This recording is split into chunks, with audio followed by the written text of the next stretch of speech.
कोई भी व्यक्ति डॉक्टर बनने से पहले प्रैक्टिस के लिए मेंढक को ही क्यों काटते हैं? मेंढक की जगह दूसरे कोई जानवर को क्यों काटा नहीं जाता? आइए जानते हैं कि मेंढक में ऐसी कौन सी खासियत है जिसके कारण उन्हें इस प्रक्रिया का शिकार बनना पड़ता है। दरअसल कोई भी व्यक्ति को डॉक्टर बनने से पहले ऑपरेशन की बहुत प्रैक्टिस की आवश्यकता होती है, और प्रैक्टिस किए बिना डॉक्टर सही से किसी इंसान का ऑपरेशन ठीक से नहीं कर सकते। इसीलिए जब वे अभ्यास करते हैं तब उन्हें प्रैक्टिस के लिए मेंढक के शरीर को खोलकर जांचना होता है, जिसके कारण एक डॉक्टर मेंढक के शरीर के जरिए इंसानी शरीर का भी नॉलेज ले सके। अब सबसे बड़ा प्रश्न यह है कि सिर्फ मेंढक को ही क्यों काटा जाता है? उसकी जगह चूहा या खरगोश जैसे दूसरे जानवर क्यों नहीं काटे जाते?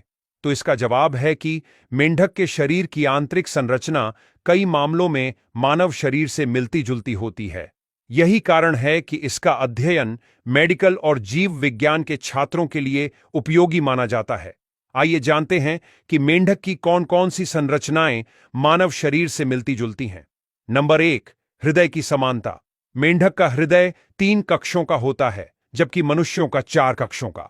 फिर भी दोनों की रक्त संचार प्रणाली में कई समानताएं हैं, जैसे कि दोनों के हृदय का मुख्य कार्य रक्त को पंप करना और शरीर के विभिन्न भागों में ऑक्सीजन पहुंचाना है। नंबर 2, श्वसन तंत्र और पाचन तंत्र। मेंढक और मनुष्य दोनों फेफड़ों के माध्यम से सांस लेते हैं। हालांकि मेंढक त्वचा और अपनी गिल्स से भी सांस ले सकता है, जो मनुष्यों में नहीं होता। और दोनों में एक समान पाचन तंत्र होता है, जिसमें मुख, आंतें, लीवर और अग्न्याशय शामिल है। नंबर 3, नर्वस सिस्टम और रक्त संचार प्रणाली। मेंढक का ब्रेन और रीढ़ की हड्डी मनुष्यों की तरह कार्य करते हैं, लेकिन मेंढक का मस्तिष्क आकार में छोटा और इंसान से कम जटिल होता है। अब सवाल यह है कि क्या मेंढक डिसेक्शन के बाद, यानी मेंढक काटने के बाद, मर जाता है? आमतौर पर जो मेंढक मेडिकल और साइंस लैब्स में डिसेक्शन के लिए इस्तेमाल किए जाते हैं, वे पहले से ही मरे हुए होते हैं। इन्हें रासायनिक संरक्षक से संरक्षित किया जाता है ताकि शरीर लंबे समय तक खराब न हो। लेकिन कई सालों पहले पुराने लैब प्रयोगों में मेंढकों को एनेस्थीसिया देकर बेहोश कर दिया जाता था और फिर उन पर अध्ययन किया जाता था। ज्यादातर ऐसे प्रयोगों में मेंढक जिंदा नहीं बचता था, और कोई मेंढक अगर जिंदा बचता था तो भी थोड़े दिनों के बाद आंतरिक चोट के कारण मर जाता था।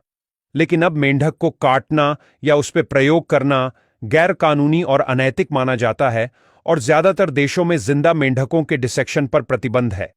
इसकी जगह पर आजकल वर्चुअल डिसेक्शन और 3D मॉडल्स का उपयोग किया जाता है, जिसमें मेंढकों और इंसानों की हूबहू डुप्लीकेट बॉडी तैयार की जाती है, जिससे छात्रों को पढ़ने में और सीखने में ज्यादा आसानी रहती है, और मेंढक जैसे जीवों को भी कोई नुकसान नहीं पहुंचाया जाता।